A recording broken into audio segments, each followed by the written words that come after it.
Do you want to know a couple of quick doodle tricks that help me with size and proportion, creating smooth lines, and how much white space to include? If you do, follow along. When creating objects inside of an outlined space, it's much easier to draw the things that are going to be inside of the space in the proportion you want them, and then outline your space around them afterward.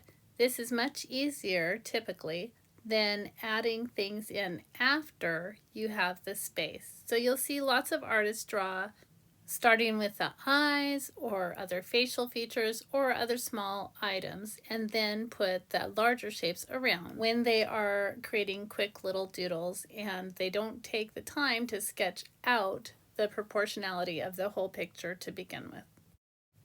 The next thing I wanted to share that helped me with this little doodle was to actually do the whole doodle on its side. So this little ladybug is going to be standing on a blade of grass pointed up, but it's much easier for me to smoothly bring my hand to the right than it is to pull down.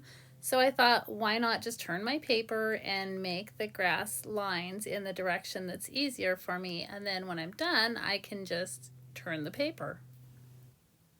Now, I like to have a lot of white space so that my little doodle stands out, but I also wanted a little contrast and depth. So for the grass, I just took a second color and made another set of blades right behind this initial set of grass blades. You'll see in lots of my doodles, I often do use 2 or 3 different colors when I want to show some depth.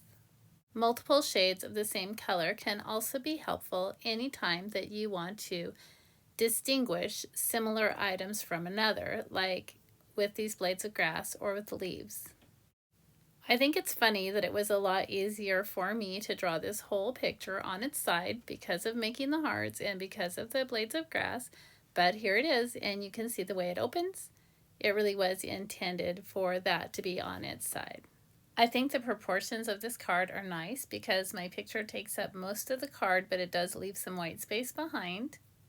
And everything is clear and simple and large enough to see easily from across the room if it's displayed on a bookshelf. I'm your Doodle Dragon.